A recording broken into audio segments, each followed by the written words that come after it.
Sekarang lagi viral pastor Loding yang menasehati pendeta Arom, mantan pendeta yang menjadi muslim, padahal itu tipu-tipu. Arom ini dari kecil sudah Islam, tetapi dia menipu dan mengaku diri berdebat dengan Zuma dan dia kalah, ditanya ini, ditanya itu, nggak bisa jawab dan tidak bisa menjawab dengan yang benar.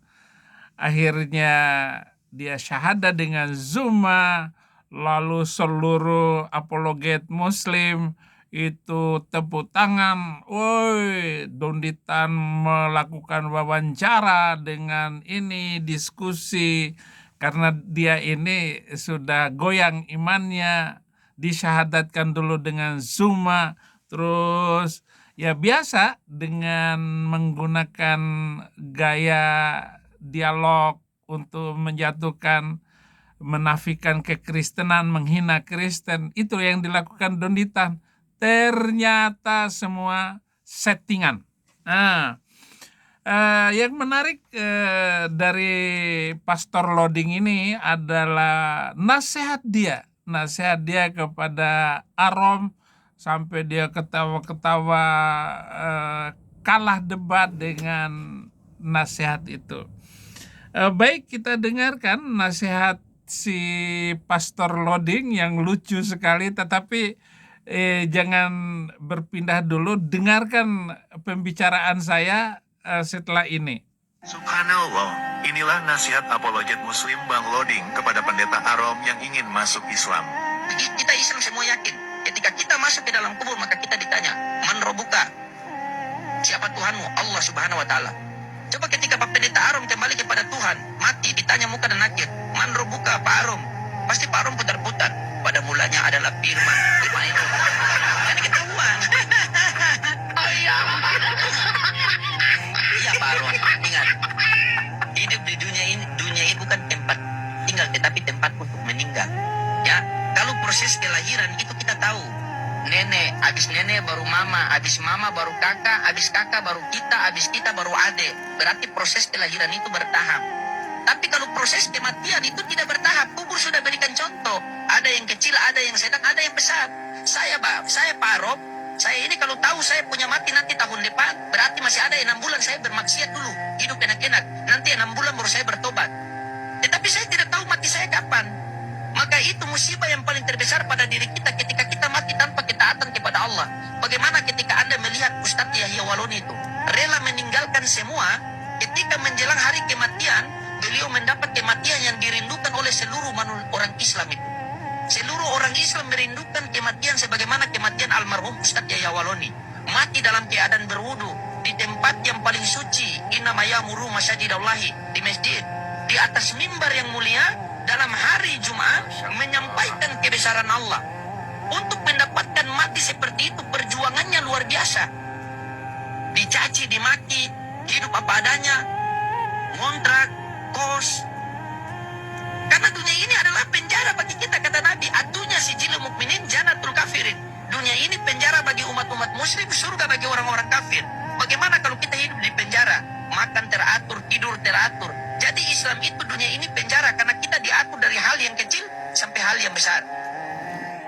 Ketika ada susah Benar nggak kematian yang dirindukan oleh semua muslim adalah mati di atas mimbar ketika sholat Jumat di masjid? Apakah benar itu kerinduan? Atau Nabi sendiri rindunya kematian di mana? Rindunya kematian Nabi Muhammad adalah dalam pangkuan Aisyah, istri paling muda. Dan kerinduan itu adalah harus sama dengan Nabi, masalah kematian itu, yaitu mati diracun dong. Masa muslim rindu mati di atas mimbar lagi khutbah? Nggak ada. Emang semua muslim bisa khutbah, apalagi pakai bahasa Arab, apalagi harus diakui oleh satu masyarakat, satu komunitas, satu desa, sehingga Anda bisa naik di atas mimbar itu. Mana ada yang mau mati di atas mimbar? Ngaco lu. Nggak ada. saya jamin bahwa tidak ada kematian seperti itu. Muhammad mati diracun. Dan di atas pangkuan Aisyah, istri paling muda, dalam usia 18 tahun. Itu makanya saya, ya kalau ikut kayak begitu, yang benar Pendeta Saifuddin Ibrahim, kawin dengan yang paling muda. Nanti saya meninggal dalam pangkuan istri saya. Iya kalau mau dipangku. Lah kalau tidur di atas ini, di atas ranjang kemetongan, ya metong di atas ranjang, bukan di atas pangkuan istri. Inilah narasi-narasi yang bohong di antara Muslim ini. Apalagi si Pendeta Arom ini ternyata penipu. Nah begitu diwawancarai oleh si Donditan untuk kembali lagi, dia datang diundang dan dia mengaku bahwa dia bersalah, minta maaf, dan ada permintaan maafnya. Dia harus mengembalikan uang yang dikasih oleh mereka untuk menipu itu, untuk mengaku pendeta, dikasih uang sama Juma, syahadat. Tapi besok pagi baru saya live kan video-video lucu mereka ini. Nah begitulah gayanya Muslim, saudara-saudara. Sama dengan perang Iran Israel ini. Bagaimana si Iran ini mendanai dengan kamuflase bahwa mencari kedamaian di Timur Tengah, sementara Iran ini mendanai, memberikan uang tidak kurang $1 miliar ke Houthi di Yaman, kemudian Hamas di Gaza, dan juga di Palestina, Hizbullah di Lebanon. Itu dibiayai semua. Dari apa? Dari uang minyak. Kontrak itu, kontrak bertahun-tahun. Dia harus memberikan minyak kepada yang memberi. China, Rusia, yang memberikan senjata untuk dikasih kepada pengancam pelaku-pelaku kekerasan di muka bumi ini, pengganas-pengganas itu. Kalau bahasa Malaysia itu teroris itu ya pengganas. Karena saya berbahasa Indonesia, saya menggunakan saja pengganas untuk penjahat agama itu, saudara-saudara. Nah, bagaimana kita melihat ini? Nah, yang saya sorot adalah si Loading ini dia tertipu, syukurin lo. Ya walaupun ada juga murtadin yang bohong-bohongan gitu. Donditan, bagaimana dengan Lisa Dayak? Ya, sekarang nggak ada muncul lagi Lisa Dayak ini, malunya luar biasa. Dia di Kalimantan Barat waktu itu mengaku diri sebagai mu'alaf. Lalu dia menghujat kekristenan semaunya. Sekarang sudah diam. Dan sekarang memang banyak sekali para pembohong-pembohong itu ngaku mu'alaf karena dapat duit ini.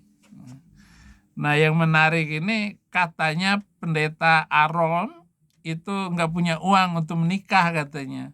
Ya desas-desus aja gitu. Kita tahu bahwa untuk menjadi mu'alaf itu akan mendapatkan uang, saudara-saudara. Silakan. Makanya orang-orang Kristen yang mau mu'alaf ya dapat uang dari lembaga mu'alaf seperti Donditan ataupun Zuma, mengumpulkan donasi dari bisnis mu'alaf. Bagaimana dia nggak banyak itu para mu'alaf ini Kristen masuk Islam? Bukan itu saja, ada namanya Ustazah Mega Fitri dulu. Oh, satu keluarga habis. Mata sipit, Chinese, satu keluarga habis. Dia lagi mau ceramah di Jakarta dari Solo.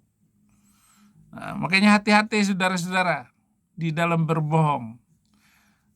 Kalau saya, ya terserah kalian. Sudah biasa kalian tuh, saudara muslim itu menghina saya karena saya masuk Kristen.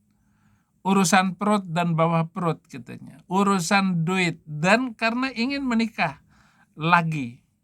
Orang istri saya sudah innalillahi 2013, Januari 2013 istri saya innalillahi, dan 2014 pertengahan, jadi 1,5 tahun kemudian baru saya menikah lagi karena ada jodoh. Dahulu saya sudah ngomong di YouTube, saya menduda saja, tetapi laki-laki memang susah untuk menduda, walaupun bagaimana ya ingin pendamping. Terima kasih saudara-saudara sudah bersama saya. Jangan lupa like dan subscribe. Bantu Indonesia bagi Kristus. Tuhan Yesus memberkati.